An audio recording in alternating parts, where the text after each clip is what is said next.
Today I'm talking with Jena Doyle. We are covering the first of her 4-book series called Midsummer. We have mischievous fae that get involved and essentially bring two couples together in what Jena lovingly calls a unicorn polycule. So there is lots of great conversation around creating all of the 4 characters, as well as how all 4 are coming together and interacting with all of their different personalities and how it kind of sets up the rest of the series. So as always, I hope you enjoy. Welcome to Busy Reading Romantasy, a video podcast that discusses books that merge elements of romance and fantasy while occasionally exploring other genres. We get to escape our world and dive deep into themes of good versus evil, power dynamics, and all of the delicious taboo topics. Curiosity and open-mindedness are a must. That being said, this is a podcast for mature audiences only and will contain spoilers. Your mental health matters, so be sure to check the trigger warnings of each book to decide if this is the right episode for you to listen to. Now, let's get into today's episode. What were like the dream house must-haves? We wanted to be on the water. So being on the Potomac was very nice. It's a bigger house. It was a new construction. And so that was, it's always nice to move into something that doesn't immediately need renovations or need repairs. And so that was very nice. And then we don't have any children. We just have a dog. And so my husband and I need to have separate spaces to, so I can have room for all my books behind me and he can have his space to just go and not be in my way. Yeah. Perfect. I love it. Yes, I feel that so hard. This was my first house that I've ever bought, obviously. And it was flipped, and so we bought it, and then slowly I've had to replace almost like everything that was just a quick fix. And I'm like, oh yeah, no, let's actually fix this. And cried. I've learned a lot, and I know a lot more for my next purchase inevitably. So it's one of those things. The best that we got a warranty with this house and it's been most helpful. So yeah. Oh, good to know things. Yeah. I love your bookshelf behind you. Also, any highlights? What have been your favorites? So up here, we've got my entire shelf devoted to J.R. Ward. I don't know if you've ever read The Black Dagger Brotherhood, but if you haven't, oh man. Okay, so I will preface by saying it is dated. She wrote it in the early aughts, and so there is some, most of it is very hetero presenting, and even some of the relationships that border on homoerotic never really go there because it was written in the time frame that it was written. That being said, it is one of my most favorite vampire books ever. It has inspired so much of my own writing. They just recently, Passion Flix turned it into a TV show. So there's been this resurgence of interest in Black Dagger Brotherhood. So I highly recommend it if you're ever, want to go down a vampire rabbit hole. That's the one I always recommend to people. And then of course I've got my Sierra Simone right here, everything she's ever written. One of my biggest influences. I love her to pieces. And then I've got some stuff up here with Anne Rice and more fiction. And then here's my little shelf right here. So all of my books are front and center right there behind me. So yeah. Awesome. And then I've got another bookcase over there that's all like nonfiction and witchy things and yoga and stuff like that. So I love it. That is a good spread. And I find it fascinating. I feel like, I don't know if it's because I'm like paying attention to it, but I feel like more and more we're starting to see more books that are getting turned into shows and movies, and especially in this like fantasy romantasy genre. And it's always, I think, as a passionate book reader, it's always interesting to kind of see how things get translated. I agree. I will say that I'm not always super pleased when the books get turned into things. I think it really takes somebody who's a fan of the books to really do it justice.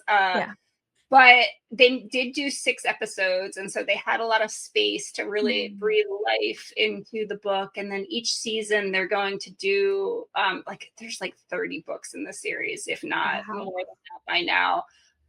But they were going to at least do the first 10 books in one each season. So from what I can tell on social media, the actors are very excited about the characters that they're playing, and J.R. Ward has been involved with the process from very early on, and the casting and the script writing and all of that stuff. And I think that's important too, is, you know, how involved is the author in the adaptation, and then how excited are they by what they're seeing come out of it. And if the author is excited and loving it and, you know, piping it up, then I think that's usually a good bet that Yeah. it's going to be loud. And it was like my inner little teenager was just like, Yes. Yeah, awesome. I love that. I love that. I would love to dive more into kind of your background. How did you get into writing and what's, come since then? Yeah. So I have been writing ever since I was a little girl. My very first book I ever wrote was a adaptation of Cinderella using like pigs as the characters, like Oh, animals. It was called Cinderham Gets Revenge, I think. And I of love course, I'm like elder millennial, so I'm fresh off of Babe and like and all of the awesomeness that came with the movie Babe. So that's really where it started. And then I got really heavy into fanfic for a little while.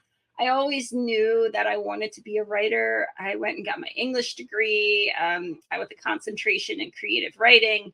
And so, you know, once self-publishing became sort of the norm, and things got a lot easier to self-publish, that's when I really started doing it. And of course, the pandemic too. I think a lot of people felt that they, you know, found themselves with more time and are just, you know, looking to fill that void with something to do. And so that's when I got back into it and really started publishing for, you know, really started to make a go of it in terms of publishing and getting things out there. yeah.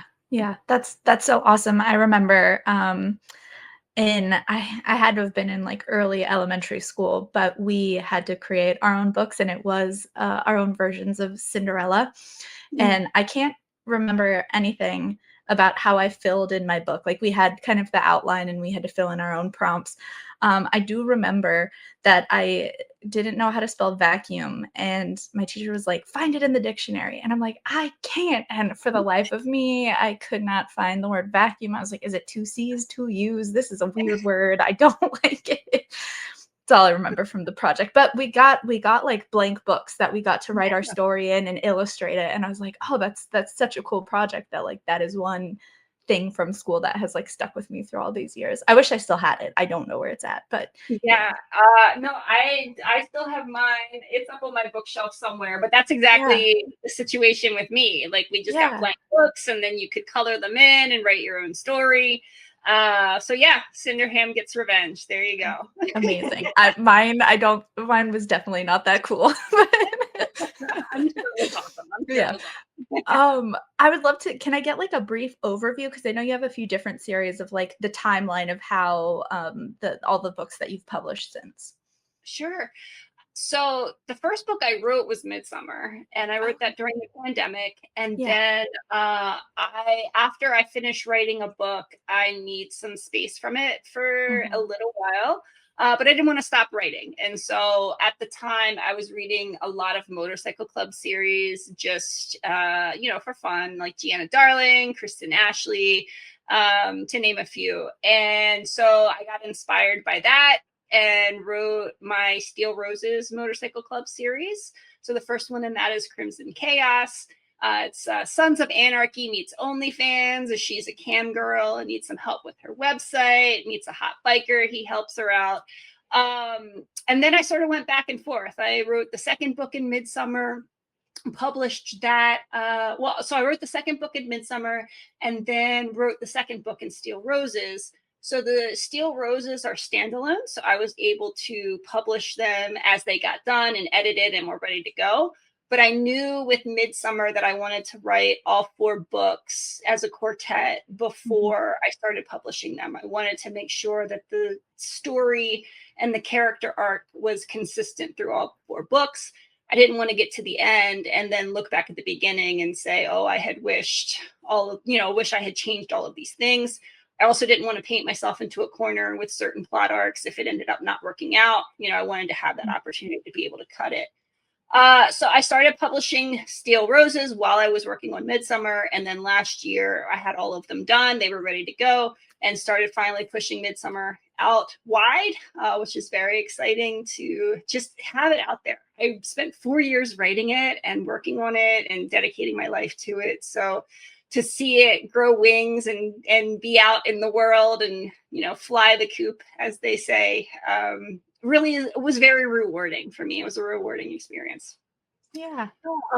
In 2023, 2023, I had the great opportunity to meet Crimson Sin at a book signing. I sat right next to her. She created the Royal Bastards Motorcycle Club. It's a shared world. There's lots of other amazing authors that take part in it and write for that world. And she invited me to join the Royal Bastards. So last year, I started publishing another motorcycle club series in the Royal Bastards world. And that one's more paranormal. I really took a lot of inspiration from any and all werewolf tropes that exist out there. I just grabbed all my favorites and brought them all into a blender, mixed them up, and spit them back out. So that's been the journey so far. That's how I got here. That's awesome. That's awesome. And we will definitely get deeper into, we're here today to talk about mainly Midsummer. But before that, I was taking a peek on your website, and right under your name, you have good girls like dirty words. And I immediately wrote that down. Tell me more about that. So they say when you start publishing, you want to have a brand. And when I first published Midsummer, I went with Dirty Words, Wild Hearts. I was trying to find like a main theme between all of my books. And that did not hit as well as some of the merch that I started to create for my brand. And at the signings, I have a little postcard that I give out that says "Good girls like dirty words." And as soon as people saw that, they were just snatching them up. They were just like, "Oh my God, that's great. Like, I love that. Good girls do love dirty words." And so I ran with it. I think, Midsummer being a Shakespeare adaptation, and then my motorcycle club being gunmetal gray and sort of with these anti-heroes, these morally gray heroes, they are very different genres. And so it was challenging to find a way to connect the two of them and to find a way to express my brand that would authentically represent both of them. And I feel like Dirty Words really sums it up, right? They're both very spicy, very smutty. And who doesn't love dirty words, right? If you're listening to this podcast, you also are a fan of dirty words. Yes, absolutely. As you said, very on brand. Yeah. Perfect. Well, I would love if you could tell everyone who maybe hasn't yet read Midsummer, just give them a little kind of synopsis of what they would be getting into if they're interested. Sure. Yeah. So Midsummer has been called Shakespeare for book talk, which I really hooked onto. One of my favorite plays was Midsummer Night's Dream by Shakespeare. So I really wanted to take that play and adapt it for a modern audience. So we have our 4 lovers. And if you ever read the play and you were wondering what the lovers got up to in the woods when they snuck off with the fairies, I can definitely tell you that they had an orgy, and I wrote it down. So we've got enemies to lovers. 2 of our characters are in an arranged marriage, and they hate each other, but it's for political arrangement. They're kind of forced into it by their parents. We have our main character, Ivy, and she's in a relationship with Carter, who she really loves, but she also has these really conflicting feelings for her best friend, Miri. And then we've got Lex, who is in the relationship with Miri, engaged to Ivy, also has conflicting feelings for Carter. So we're talking about a unicorn polycule here where everybody's in love with everybody. If you are poly in real life, you might know that that's almost never happens, right? And so that's why I call it like a unicorn poly relationship, in that they all have very different relationships with each other. We've got fairies. We've got a play within a play. They all go off to Ireland and meet a mysterious stranger who gives them a gift in the woods, and that's where we see. I guess this is the synopsis for the people who haven't read it. Yeah. But they're gonna have their orgy in the woods, and then I'll leave it up to you to read to find out what happens after that. Yeah, I love it. I love it. So I will also say that I haven't read Midsummer. I feel like I once, for a college assignment, I had to go watch a play, and I feel like it was like Midsummer meets summer camp. Like, for some Okay. reason, that's sitting in the back of my brain of like another different flavor adaptation. So not the most well versed in that, but I will say now is the point, if you've watched this podcast before, where the whole meat and potatoes is we go into very much spoiler heavy content. So if you haven't read the book and want to check it out, this is a great place to pause, bookmark, or add the episode to whatever playlist, and then come back, and then you can get more context as to what's going on as the conversation develops. So now we are in free spoiler zone. Jenna, you're welcome to say whatever to lend itself to the conversation. It makes it so much easier to not have to tiptoe around things. But I want to start, obviously, at the beginning.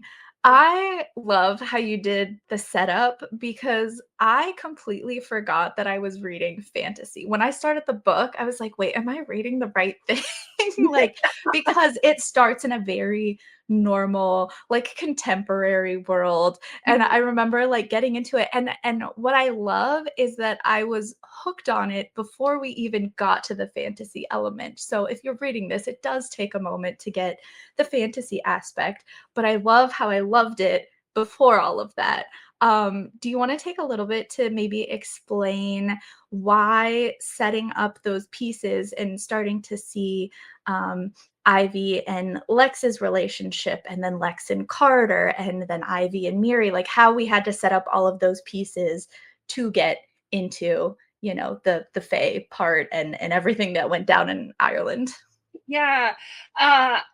That act one of Midsummer took me the longest to edit because I needed to set up each individual relationship before you could buy the fact that all four of them would work as a foursome together. When they get to the woods and Carter and Miri finally find out about the engagement between Ivy and Lex, we needed to have this sort of explosion of emotions. And there's anger and there's betrayal there, sure, but then also Carter can finally admit how he feels about Lex and vice versa, and the same with Ivy and Miri. But in order to have that be a satisfying payoff, we needed to see why each person had specific feelings towards the other people within that relationship. And so we really needed to set up that dynamic so that it was believable when it all blows up in their face, essentially. And I wanted them to really be able to explore those feelings for each other in an authentic way without it being manipulated by a fantastical element. When they get to the woods, the orgy happens because of the fairy wine that they drank, which technically is kind of dubious consent, but I wanted the love and the affection to not be dubious at all, that you really bought the fact that this is something that could happen.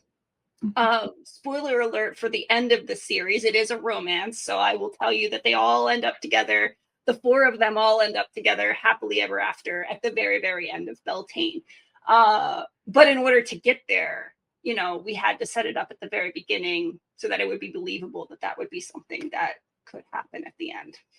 Yeah, yeah, and I appreciate your time to set all of that up in the way that you did.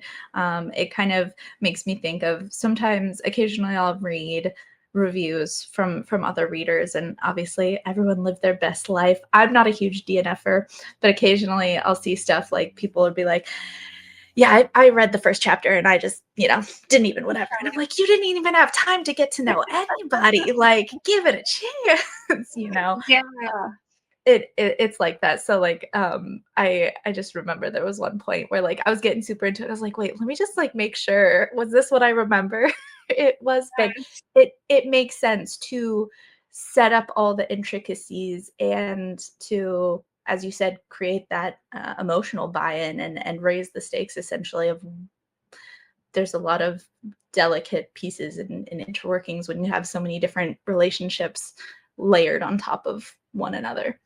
Yeah, working with four characters was very challenging in that I had all four of them talking in my head at the same time. And so, the first two books are Lex and Ivy, but the second two books are from Carter and Miri's point of view.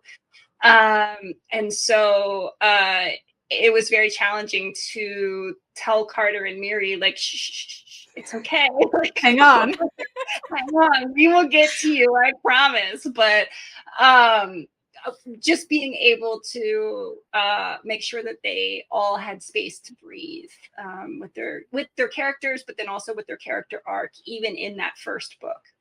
Yeah. Yeah. One question I love to ask authors is, what was your favorite scene to write and what was also your most challenging? Ooh, that is a really good question. So I think my most favorite scene to write was the beer pong scene when they Mm. were in Ireland, and the first time that Lex and Ivy kiss with any real passion behind it, and Ivy come to the realization that, oh wait, do I like this? Oh wait, I think I like this. Oh no, I like this. Like, Uh-oh.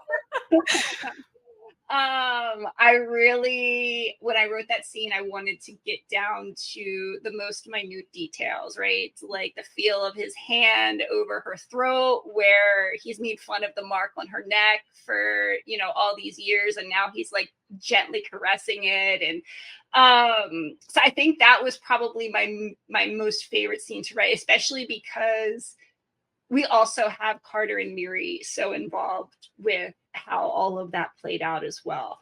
Um, the most challenging scene, I think, was the very end when Carter and Miri have to leave, and we see Ivy just distraught about how things have worked out.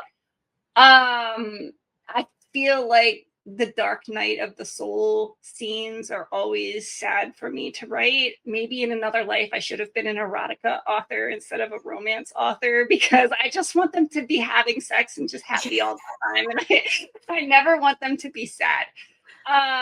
So when I'm writing a book, I usually get to the dark night of the soul scene and then I just slow down because I don't want to write it. Even though they're going to be happy at the end, it still is just tough to get through. So, spoiler alert, it is a cliffhanger. There is a book 2 and a book 3 and a book 4. So, I've said, oh, they don't end up together at the end of this book, but read the next book and you'll see what happens after that.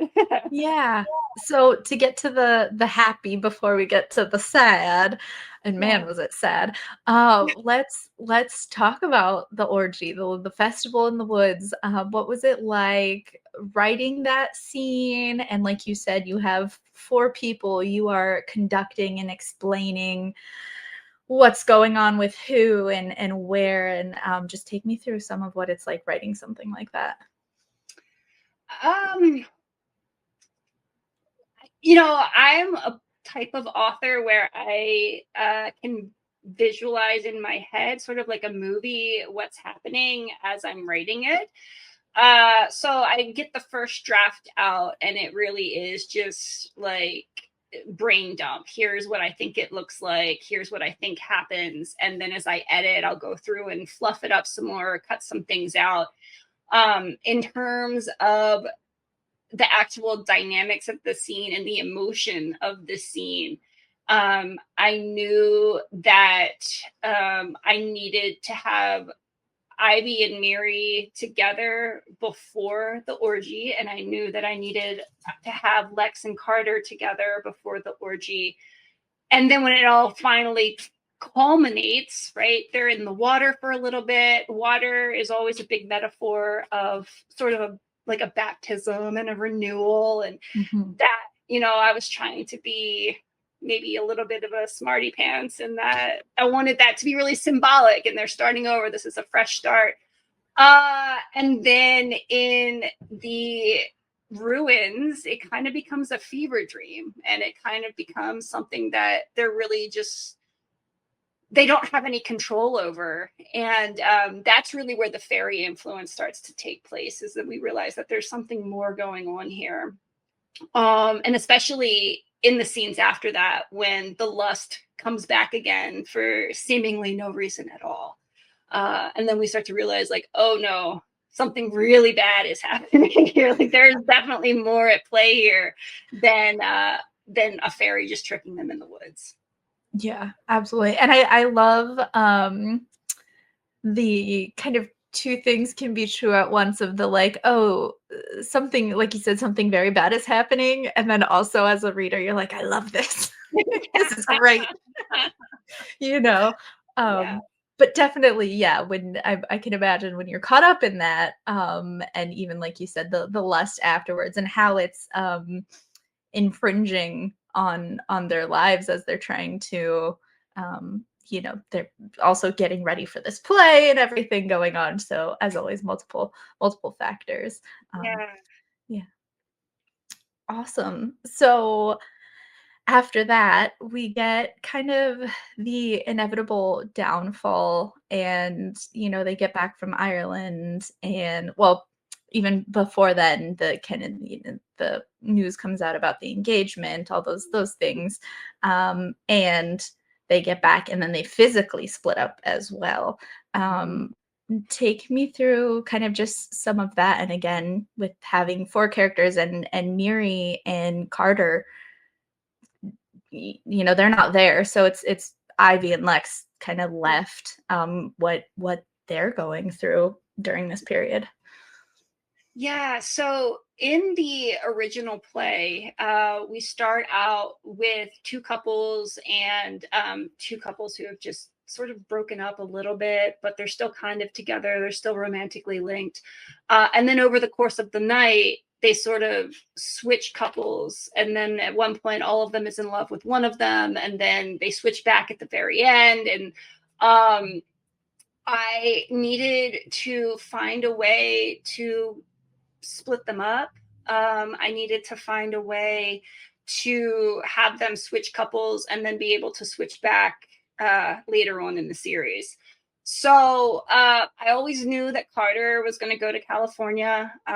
He's not going to let something as quote unquote insignificant as love keep him from the things that he wants to do. One of Carter's defining characteristics is that he is sort of a peasant in a sea of monarchs, right? He's got Princess Miriam, he's got Ivy and Lex, who are both American royalty, and he's from the suburbs in Chicago. And so not only is he fighting against his own personal demons, but he's also fighting against this public stigma of, I'm never going to be good enough for these people because I'm nobody from Chicago. So he was going no matter what. And then Miri, I think, is such a free spirit that she was going to follow him just because she didn't want to be left. She didn't want to go back to England by herself, but then she also didn't want to be left with, you know, having to watch Lex and Ivy move forward with their engagement and sort of be the third wheel. I also wanted to give more credence to Carter and Miri's relationship. We don't see them get very close in Midsummer. And in order for it to be believable that they would be a part of this, unicorn poly relationship, they needed to have some time together. So we see them together at the first part of Samhain, which is the next book. But then for Ivy and Lex, we need to start moving forward with what's actually happening. They're getting engaged. This is happening. And, the prologue and the epilogue is the wedding. So we know that eventually at some point in the story, it does get to their wedding. We also needed to find a way for them to stop hating each other as much as they really do. And that's when we start to see some of the more fantastic elements come in. Ivy is able to get into Lex's head all of a sudden.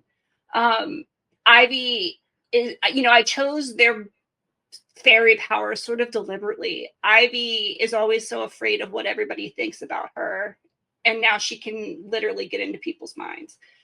Lex is always so afraid of people telling the truth, and now is a walking, talking lie detector. So then I was curious about how, in their grief and in their pain of Carter and Miri leaving, how then do we see them bridge that gap? And we needed to have just a little bit of space at the end to really investigate that and dig a little bit deeper. Yeah, that reminds me of when the couples are originally going to split, and they they make this agreement of like, we're still all together, right? We're going to be physically apart for a while, but especially the conversation between Carter and Lex, because Carter loves Ivy so much, and knowing the way that Lex and Ivy butt heads so much. So when he had the conversation to be like, just make sure you're there to put the pieces together because I won't be. To me, that was such a heartfelt and sweet conversation that I was like, oh, yeah. My golden retriever Carter, he really is just like such a ray of sunshine. Yeah, absolutely. And I also love, there's so many levels to what a fantasy book can be, and I always say as a reader there's a certain amount of buy-in, right, of especially extra fantasy books when there's romance and stuff like that. Sometimes things happen that as a reader I'm like, sure, whatever, I don't care. Like, of course they randomly ran into the one person that they needed to find to solve this clue or whatever. And what I really appreciate about Midsummer is that they're still grounded in reality. There's these fantastical elements, and they're still facing real world issues. It's not like they can just like magic their way out of whatever. They're still kind of stuck to a degree. And again, as a reader, that to me, that raises the stakes of like, oh, what are they going to do next? How are they getting out of this when, they can't just be like, well, let me just summon a fairy and make a wish or something, or, Yeah. For now they're kind of stuck, figuring out what's going on. I've always been of the opinion that fairies are more trickster and self-serving than they are these like fairy godmother characters, right? Right. Especially when you're talking about fairies from Celtic folklore, which, Shakespeare really did pull upon. Like Titania and Oberon are very heavy archetypes in the Celtic folklore in general. But I also wanted to set it in Ireland so that you have that strong Celtic mythological background to these particular fairies, because they are the type of fairies that are going to steal your baby in the middle of the night. Like, they're the type of fairies where if you say something the wrong way, or if you don't explain yourself to a very large extent, they're going to leave lots of things up to interpretation. So that, there, in this case at least, there is no just like fairy godmother magic away all of their problems. In fact, I would say that the fairies make their problems a million times worse. That's fair. These are not the like dark, like the handsome, I'm gonna fall in love with you kind. Exactly. Yeah. Makes it very fun as a Yeah. reader. I don't know that I'd want to live that, but No.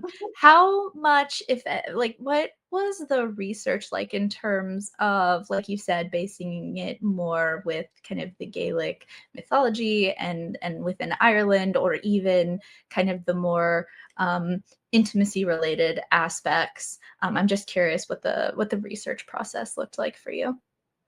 Sure. So I knew I wanted to adapt the play. So Mhm. I did a lot of research into the play itself. And I knew that there were certain beats within the play that I needed to bring forward if I was going to do any sort of viable adaptation. I also needed a setting. So I really wanted to play on those mythological archetypes of the fairies. So I went with Ireland. In terms of the intimacy of the characters, I have a little bit of a weird way of doing this. I usually will cast my characters in my head with actors that I really like, or certain characters from TV shows that I really like, and then draw a lot of inspiration from that. And then, as I said before, I kind of hear their voices in my head, and so I'm able to um you know create these emotional dynamics and these relationship dynamics just based off of how I think these actors or these characters would act if they were in this situation. And so I don't know if you've had authors on here before that are just like, oh well, where did I get the inspiration for this scene? Well, I watched porn, right? Or like I looked up something on TV and saw that. But Sense8 was a huge inspiration for a lot of especially the more group scenes and Mhm. the limerence between the characters, and how they can all sort of just tap into each other's emotions. Um and then, just diving deeper into what are the expectations of these key archetypes or these key figures in the play itself, and then how can I pull that into a more contemporary setting. Yeah, yeah, absolutely. Kind of going back to the details, when you're a big reader, it's the sometimes the really small things that just stand out in your mind, especially when you're reading a high volume of books. One thing, I love nicknames, and I am always so amazed by authors' abilities to create such unique nicknames, especially ones that make sense. Like, we all have the doll, the darlings, the common ones. So I especially love the fact that they called her Weeds and X. Um, those were just amazing. I'm curious with each of our main four if there's like a personality quirk or something about them, each of them, that you particularly love. Oh, that is a good question. So for Ivy, I think I identified the most with her stubbornness and her fight. She is not one to go down uh, without swinging. Mhm. And I think that I love that the most about her is that she is going to do whatever she can to try to make it out of this and to try to figure out a way out of this.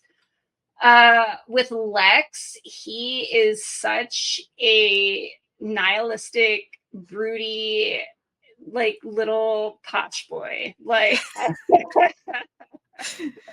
he's so mean, but he's so right most of the time. Like anytime he says something and it's just the cruelest thing you've ever heard, it's probably also the most true thing that, he finds the weak spot and then he pokes as hard as he can. And I do love that the most about him, I think. he's my favorite character to write in the series, just because he gets to be mean and he gets to be a jerk, and that's just the way he is. Take it or leave it, you know. But there's also a very sweet, soft side to him too, and we see that come out with Miri, and even in the later scenes, we see that come out with Ivy as well. Mm-hmm. And then with Carter, I think I love his just eternal optimism. Like, he is just such a sweetheart. He's so soft, just a sweet little cinnamon roll.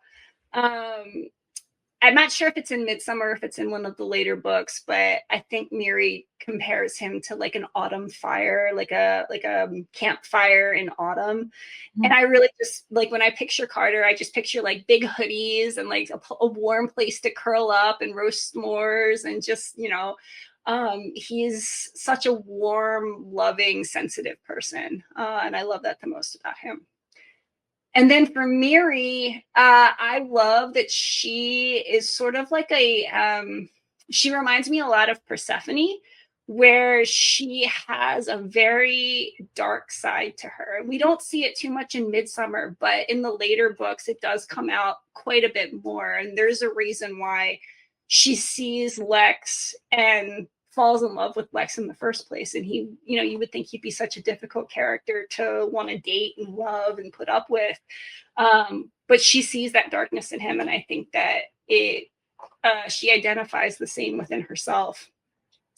But she's also like a plant lady, and she's like queen of springtime and flowers. And she's just like, you know, she's the frost on the leaves in springtime, you know, that morning crispness, that frozen, icy feeling on a warm summer, like on a warm spring day.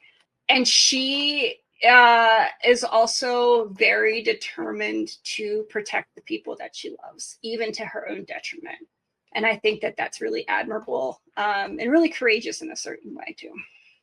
Yeah, exactly to what you speak of around Miri, because I know we didn't talk about her as much, and like you said, she comes out more as the series progresses. But I love her ability to see what's happening and know that something's off and still be like, hey, I know, but like in your own time, right? Like, oh, you don't want to say anything? Okay, sure. I'll wait, you know. Again. I think that's a very valuable skill and friend to have, that is not, you know, being like, what's going on and forcing things, but to be like, I know, and also, okay. Yeah. Yeah. And also with the case of Carter and Lex, I think in a genre that tends to be dominated, maybe this is my personal, I'm not going to say preference, but just what I experience more in the books that I read, of like the bad boy tends to be the, you know, sex appeal and the dangerous, like what we wouldn't really maybe have in real life, and that kind of thing. So I also love how you set up the both of them, and how, at least in my mind, like, yeah, I would take both. Absolutely. Like you said, we can love the like bad guy vibes, or not even bad, but like the darker vibes. And then also Carter still being that like sweet, supportive, but just as sexy, attractive, you know, guy. I think that lends to a very beautiful balance. Yeah, in his quest to become the next Hollywood heartthrob, he bulks up a lot, and to the point where Lex calls him a meathead a couple of times, right? And so we really do see Carter become the more like what you would think of as kind of like a romance hero, at least physically, right? And tall and big and muscular. I've always pictured Lex, while he's definitely very hot and very attractive, he's not putting on bulk. Like I'll tell you, my inspiration for Lex was Bill Skarsgård in Hemlock Grove. If you ever watched Hemlock Grove, like a real young, broody, like with like cheekbones that could cut glass, but just tall and sort of lanky, not necessarily like skeletal, like he's still like muscular defined, but he's not putting on bulk like a bodybuilder or anything like that. So Yeah, absolutely. And I meant to ask, what is your cast for the rest of the group? yeah, okay. So Bill Skarsgård for Lex, my broody little prince, and then Evan Rachel Wood for Ivy, particularly around her Westwood era. And then a really young Chris Evans for Carter. If you Okay. think like the roommate next door, or the one he was in with Anna Faris many, many moons ago. And then for Mary, I always pictured Haley Atwell in her Agent Carter days. Again, I was writing this during the pandemic, and Captain America and Winter Soldier, one of them had come out only a few years before. And so just seeing all of the behind the scenes stuff with Chris Evans and Haley Atwell, it just made me giggle so hard. And I was like, that is my Carter and Miri, 1000%. I cannot wait to look up all of those afterwards. It's kind of a funny question. This makes me think of my friend that I often have on the podcast, Alyssa, because she'll always ask me of like, okay, who did you cast? Who were your characters? And I'm like, girl, I am so bad at actors. So I asked that question knowing full well I probably wasn't going to know who some of these people were, but I will look them up and message you afterwards. Yes, let you know sure. let you know my thoughts. But Yeah. okay, so I'm curious, is there any little kind of tidbit or fact or fun piece that you think maybe readers might not know when it comes to reading Midsummer? Anything particularly of interest?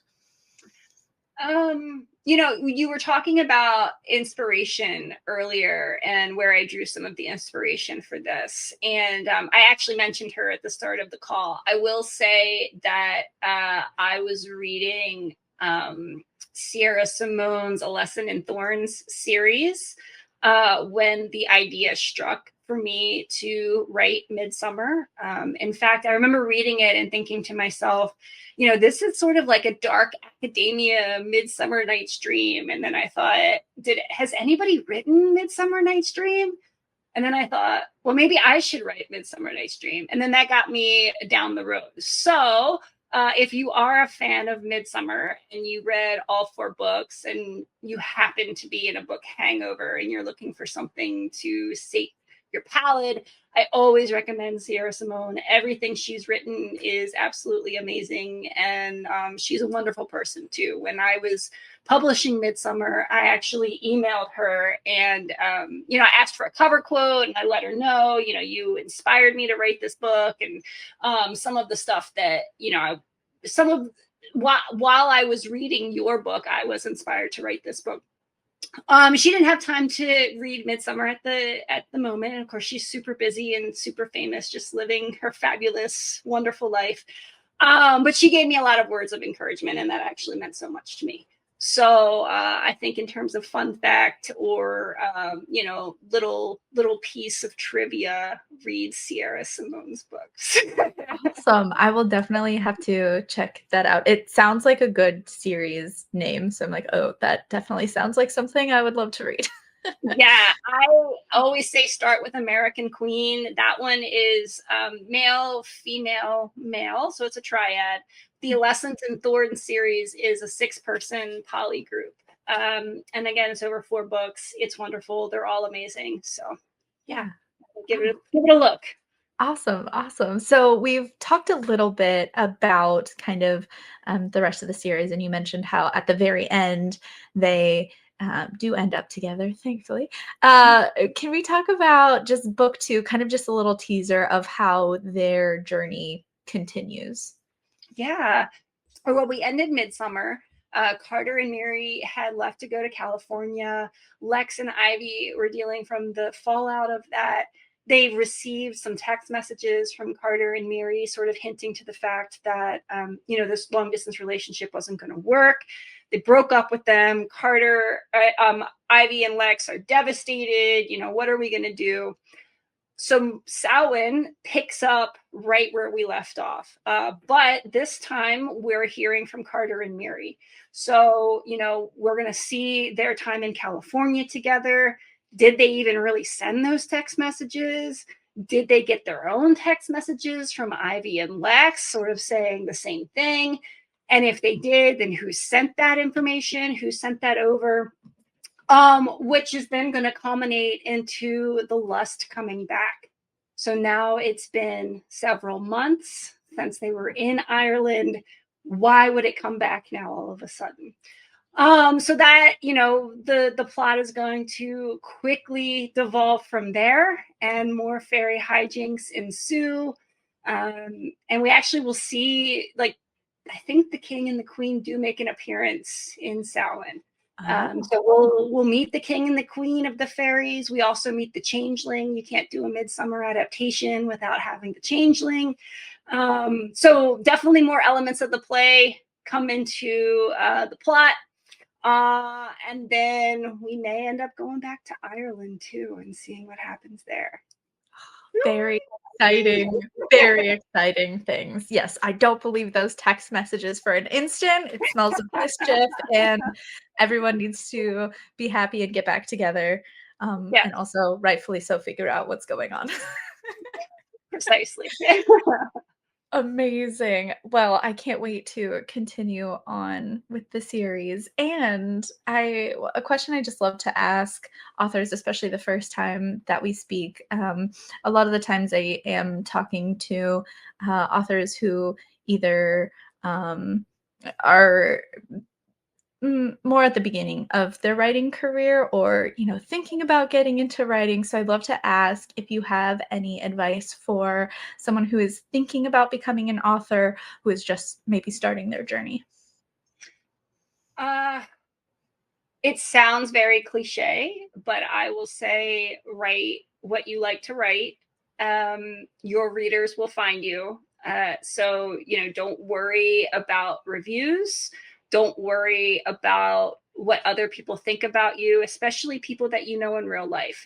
Everybody, my family, my friends, everybody has found out about this. And, you got to just cut your losses. If you are writing romance, and especially very spicy romance, once it's published, it's out in the world anyway, and anybody can find it. So don't worry about any of that. Just put your head down, plow through it, study, find out as much information as you can, go to workshops if you can afford it. And if not, there are tons of resources out there that are free. Look at other authors that you like to read, see what they're doing, see how you can model that and adapt it and change it for yourself and for your own brand. And then once you get that book out there, write the next one, right? Don't worry about marketing. Don't worry about ads. There are lots of resources out there to find ARC readers. And if the ARC readers like your book, they're going to tell other people about your book. And then that's how you build your audience. But the best way to sell the book that you just published is to write the next one, and then write the next one, and then write the next one.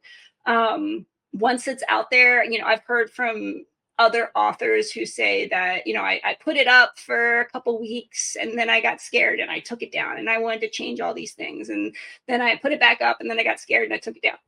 Don't do that. Put it out there. It is what it is. Everybody starts somewhere. I will tell you that there are many manuscripts that died on my hard drive just because I was early in my writing career. And I look back on them now, both with a sense of accomplishment and how much I've grown, but then also kind of cringe a little bit because of how beginner I was and how new I was in it, right? So everybody grows. Everybody has to start somewhere. Just get it out there. Just do it. Just publish it and just put it out there and move on. Write what you like to write, publish it, write the next book. I guess if I were to sum it all up, that's what it is. In conclusion, I love that, and I think that's advice that anyone can take, even outside of specifically anyone interested in becoming or starting their author journey, and just like advice in being your authentic self, and you'll attract the right people. That reminds me, sometimes I've posted maybe something on my story, and then an hour later I'm like, yeah, I'm gonna take this down. But then, if I'm brave, I'll repost it or whatever, or just at least explore, like, why am I nervous about maybe people seeing me in this light? And if I am brave enough to keep it up, looking at the type of people that I attract who have similar interests. So Yeah, very much so. exactly. I'd say make sure you're not being an asshole, but as long as you're not Yes. hurting anybody, right? Do what you got to do. And, like you said, be your most authentic self, and you will attract the people who will like that. Yeah, absolutely. 100%. Jenna, thank you so much for your time today and chatting. And I'm so happy that you've reached out to chat with me. I appreciate getting to speak with authors and just like diving into their work more. It's very exciting to just learn more in general. But for anyone interested, can you let them know where they can find you? Where is best if they maybe want to reach out? Those types of things. Yeah. So I am on all the socials at the Jena Doyle. You can also find me on my website, jenadoyle.com. Or you can email me, jenna@jenadoyle.com. My DMs are open, so you can DM me if you want to ask questions, or if you, just want to chat about Hemlock Grove or Sierra Simone or Black Dagger Brotherhood. I will happily nerd out with you. So thank you so much for having me on the show. I really appreciate it. And thank you for reading Midsummer. Like, it's such a lot of the criticism that I got from Midsummer was about how queer it was. And I understand that's not everybody's cup of tea, but anytime someone does read it, I'm always just like, oh, thank you for reading my queer little romance. Yeah. So I tend to like focus the conversation maybe on the book, obviously, and I think I'm finding that I would be interested in having more episodes that are maybe topic based rather than like specific book based. So I would absolutely love to have you back on to maybe dive into that a little bit more, and just kind of I'm interested in having the conversations of like, what about this makes people uncomfortable, or maybe who don't know how to talk about it. What's the questions we should be asking, or even just like exploring it and those types of things, because I just find it all interesting. I would love to come back and talk to you about that Yeah. anytime. That would be something I would be happy to go into detail on. Perfect. Absolutely. Awesome. If you've made it to this point in the episode, thank you so much for watching. I'd be incredibly grateful if you showed some support either by following or subscribing, depending on what platform you're watching on, and leaving a comment. You can always follow me on Instagram at busy-reading-romantasy, or on TikTok at busy-reading-romantasy to see what I'm up to. You can also email me at busyreadingromantasy@gmail.com to tell me your thoughts, dreams, secrets, or if you just have any book and author suggestions you'd love me to cover. Grab yourself a good book, get cozy. I'll see you next Wednesday for a new episode.